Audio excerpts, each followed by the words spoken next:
उत्तर प्रदेश के मुजफ्फरनगर में योगी फोर्स ने 24 घंटे में लुटेरे राजकुमार का हिसाब कर दिया। महिला से लूट को अंजाम देने वाला आरोपी बुलेट ट्रीटमेंट के बाद पुलिस के सामने हाथ जोड़ता हुआ नजर आया। दिख रहा है कि ये वही लुटेरा राजकुमार है जो महिला के कानों के कुंडल लूट कर फरार हो गया था, लेकिन अब पुलिस के सामने हाथ जोड़कर गुनाहों की माफी मांग रहा है।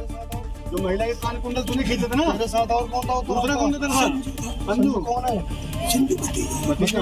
सगा भतीजा है ना। दरअसल महिला से लूट का सीसीटीवी सामने आया था और उसी के आधार पर योगी फोर्स एक्शन में थी। सूचना मिलते ही पुलिस उसे अरेस्ट करने के लिए पहुंची, लेकिन मुठभेड़ के दौरान उसके पैरों में गोली लग गई और वो पुलिस के कंधों के सहारे चलने पर मजबूर हो गया।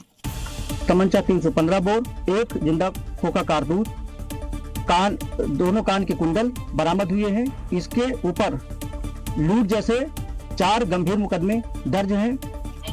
राजकुमार का ट्रीटमेंट हो चुका है, लेकिन अब बारी उसके साथी की है जो अंधेरे का फायदा उठाकर फरार हो गया, लेकिन जल्द ही उसके भी बुलेट इलाज की खबर आ जाएगी। उत्तर प्रदेश के गोरखपुर में जेल से कैदी फरार हो गया। कैदी फिल्मी स्टाइल में पेड़ के जरिए 20 फीट ऊंची दीवार को फांदकर भाग गया। इसके बाद अब जेल की सुरक्षा व्यवस्था को लेकर सवाल खड़े हो रहे हैं। आखिर कैसे कैदी इतनी आसानी से 20 फीट ऊंची दीवार को फांदकर फरार हो गया, लेकिन फरार होने के बाद वो कई सीसीटीवी में जाते हुए दिखाई दिया। फरार होने के बाद उसने कपड़े बदल लिए और नंगे पैर ही वो पुलिस को चकमा दे रहा है। दावा है कि सुबह सभी कैदी जेल परिसर में खेती का काम करने गए थे। उसी दौरान कैदी विपिन एक पेड़ पर चढ़ा और फिर पेड़ के जरिए जेल की दीवार को फांदकर फरार हो गया। कैदी के न मिलने पर पुलिस कर्मियों ने खोजा, लेकिन वो नहीं मिला।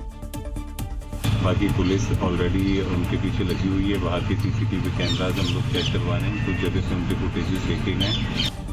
कैदी की तलाश के लिए सर्च ऑपरेशन जारी है, लेकिन इस घटना ने जेल कार्यप्रणाली के साथ ही सुरक्षा व्यवस्था पर भी बड़े सवाल खड़े कर दिए हैं। मध्य प्रदेश के छिंदवाड़ा में सरकारी लापरवाही का एक चौंकाने वाला मामला सामने आया है। दरअसल यहां 12 साल के एक बच्चे को सरकारी कागजों में मृत घोषित कर दिया गया। अब उसका परिवार सरकारी रिकॉर्ड में अपने बेटे को जिंदा साबित करने के लिए दफ्तरों के चक्कर काट रहा है। ये वही बच्चा अनंत सोनी है जो सरकारी रिकॉर्ड में जिंदा है ही नहीं। सिस्टम की इस लापरवाही का खामियाजा न सिर्फ अनंत सोनी उठा रहा है, बल्कि पूरे परिवार पर इसका असर पड़ रहा है। जहां इस गलती का असर बच्चे की पढ़ाई पर पड़ रहा है, तो वहीं परिवार को सरकारी योजनाओं का लाभ मिलना भी बंद हो गया, क्योंकि सरकारी समग्र आईडी रिकॉर्ड में अनंत सोनी को मृत घोषित किया जा चुका है।